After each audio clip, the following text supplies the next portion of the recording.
मध्य प्रदेश के खंडवा में जन सुनवाई के दौरान हंगामा और उसके बाद हुई कार्रवाई राजनीतिक मुद्दा बन गई। जमीन विवाद को लेकर पहुंचे किसान रामनारायण और उनके बेटे श्याम ने कलेक्टर के सामने आक्रोश जताते हुए हंगामा कर दिया और कथित तौर पर आपत्तिजनक टिप्पणी भी की।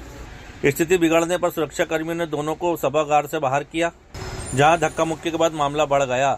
मौके पर पहुंचे सिटी मजिस्ट्रेट बजरंग बहादुर के निर्देश पर पुलिस ने पिता पुत्र को हिरासत में लेकर शांति भंग के आरोप में जेल भेज दिया। घटना के बाद कांग्रेस नेता सक्रिय हुए और सिटी मजिस्ट्रेट से जमानत की मांग की, लेकिन देर शाम तक जमानत नहीं मिलने पर कांग्रेस ने कलेक्ट्रेट परिसर में धरना शुरू कर दिया। मामला प्रदेश स्तर तक पहुंचा, जिसके बाद रात में प्रशासन ने रुख बदला और देर शाम किसान पिता पुत्र को जमानत दे दी गई। इसके बाद दोनों की रिहाई की प्रक्रिया पूरी की गई। सिटी मजिस्ट्रेट बजरंग बहादुर का कहना है कि जन सुनवाई में हंगामा और मारपीट की स्थिति बनने पर कानून व्यवस्था बनाए रखने के लिए कार्रवाई जरूरी थी। वहीं कांग्रेस ने इसे किसान के साथ अन्याय बताया। वहीं किसान का आरोप है कि वहां वर्षों से जमीन के रास्ते के लिए भटक रहा है और राहत नहीं मिलने से परेशान होकर उसका गुस्सा सामने आया। हमें जानकारी मिली है कि उसकी जमानत के लिए प्रशासन राजी हो गया है। सबसे बड़ी बात तो ये है कि इस देश में, हमारे प्रदेश में भारतीय जनता पार्टी की सरकार में किसान वैसे ही परेशान है, हताश है और निराश है।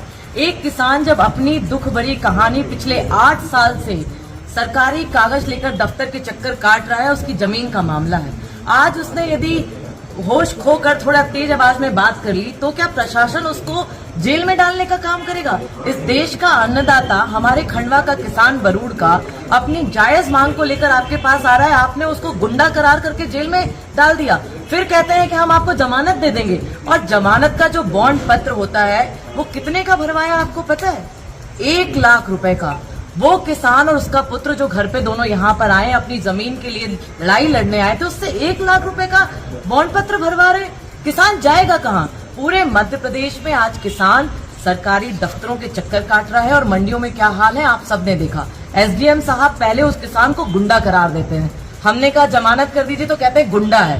पहले बात तो इनको निंदा करनी चाहिए, हम भी निंदा करते हैं कि किसान को उसके दुख में सहारा ना बनते हुए आप उसको गुंडा करार दे रहे हैं। दूसरा, फिर अपनी मनमौजी करके कहते हैं मैं जमानत नहीं लूंगा, आपको जो करना है। हम यहाँ धरने पर बैठे और हमने कहा जब तक आप उस किसान की जमानत नहीं देंगे, कांग्रेस पार्टी के तमाम साथी यहीं पर धरने पर बैठेंगे। और अभी पता चल रहा है कि वो जमानत के लिए तैयार हो गए हैं। हमने एडवोकेट हायर किए, जमानत के कागज तैयार किए और भेजा है। कांग्रेस के सीनियर लीडर हमारे प्रदेश अध्यक्ष आदरणीय जीतू पटवारी जी के मामले में जब मीडिया के माध्यम से संज्ञान में आया तो उन्होंने तत्काल फोन किया हमें, उन्होंने कलेक्टर साहब से भी बात की।